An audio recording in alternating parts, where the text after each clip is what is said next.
Everybody has to start getting a little more excited for America's birthday. Come on, our big 250 is coming up. It's on July 4th for the kids in our public school. And I think that's a pretty big deal. Problem is, there's kind of a stink on it because you know who is president right now. So the left half of the country fears he'll make the anniversary about him. Of course he will. I even bet that on Kalshi. The question is whether we all will help him do it. We shouldn't. This is about America. He isn't America. He's the temporary caretaker of America, America's employee.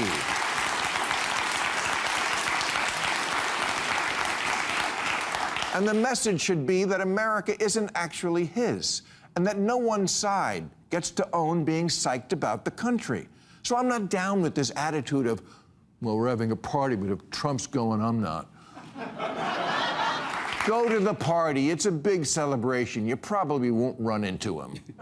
For all of Trump's nonsense, America is still here. Still incredibly prosperous by world standards, still the place people want to get to, still free enough to let me put the word nonsense next to the president's name. You do know it's not that way everywhere. America may right now be the country Donald Trump is president of, but America is also everything that keeps Trump from being the king he wishes he were. So this 4th of July, let's celebrate the genius American idea of checks and balances, which, yes, is threatened and, yes, is taking on water, but is still afloat. 50 years ago, liberals didn't concede patriotism. Abbie Hoffman was the quintessential 60s radical, and when he had to appear before the House Un-American Activities Committee, he wore an American flag shirt, which some cops later ripped off his back. Because the message that most threatens authoritarians isn't America sucks, it's America is ours too. Every election year, Democrats seem to remember patriotism for about an hour at their convention when they're trying to win back swing voters. The whole message of Kamala's speech in 2024 was take back the flag. That's why she talked about America like a pageant contestant. The greatest privilege on earth. The privilege and pride of being an American. Hard to believe she lost, huh? Well, you can't take back the flag in an hour if the rest of the time you treat patriotism as something vaguely embarrassing. It shouldn't be, even though we are far from perfect. Because ask Joe Biden, you only turn 200 once. Yeah. But I am loving that the World Cup has brought to our shores all these people who are doing Americans the service of reminding us, just when we needed it on our big 250 birthday, that actually this place is kind of awesome.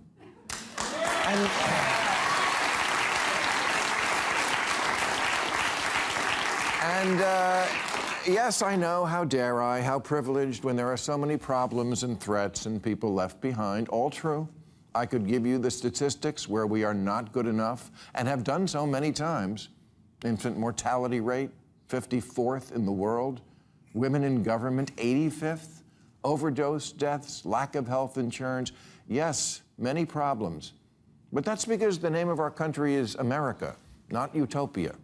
And the appropriate comparison isn't to the Eden you might imagine, it's to every other place on Earth. We can't be more perfect than what's in your mind. We can only be more perfect than Belgium. Which I bet has nicer airports, but trust me, has its own problems. And I never saw anyone getting ecstatic about being there, but that's exactly what I've been seeing here for the last month. Social media flooded with videos of slack-jawed soccer tourists wandering around America, positively gushing about everything we take for granted, reminding us what America looks like from the outside. Not through the lens of some influencer explaining why watering your lawn is violence.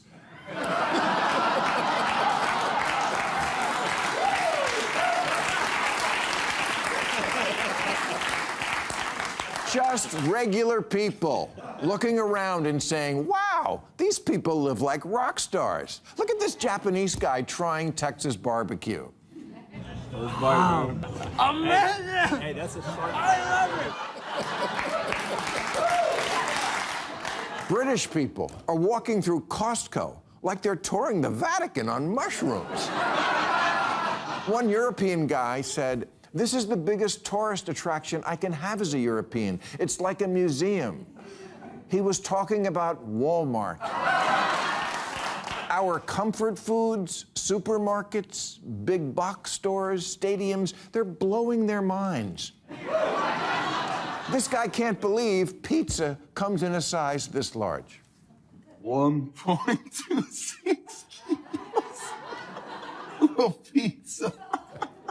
Said another one. Tried a hot dog today, American delicacy, and oh my God, why does the sausage taste so good? Well, it's the rat hair, but we just know how to do it. Listen to this. There are thousands of people from countries we think of as prosperous and advanced who have come here and are now saying they can no longer go on in life if they can't get ranch dressing. One woman from Sweden said, "Why did no one tell me ranch sauce is like crack?" Plainly, we have a lot of things here we assumed everyone has, and they don't. And have you seen Europeans reacting to air conditioning? Like it's some exotic experimental technology? Every summer, they're sitting in a 400-year-old stone building, sweating through their Speedo underwear, as opposed to America, where we ask the question, what if my living room didn't cause heat stroke?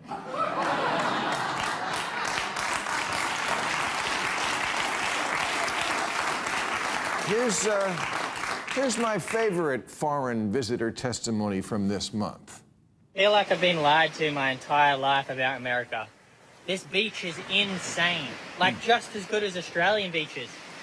But if you log onto the news, everything's bad, everything's terrible. It's not. Thank you for that perspective, Australian dude who probably just stole somebody's American girlfriend. There actually are some good things about us. Even with all the ICE nonsense, we have more immigrants than the next 4 countries combined. We have to fight for it, but still have freedom of speech and assembly and trial by jury. Other countries struggle just to have water. Here, we make it put on a show. In the desert, no less. We have the strongest intellectual property, the most innovative R&D, the highest GDP, the most valuable companies, and the most trillionaire.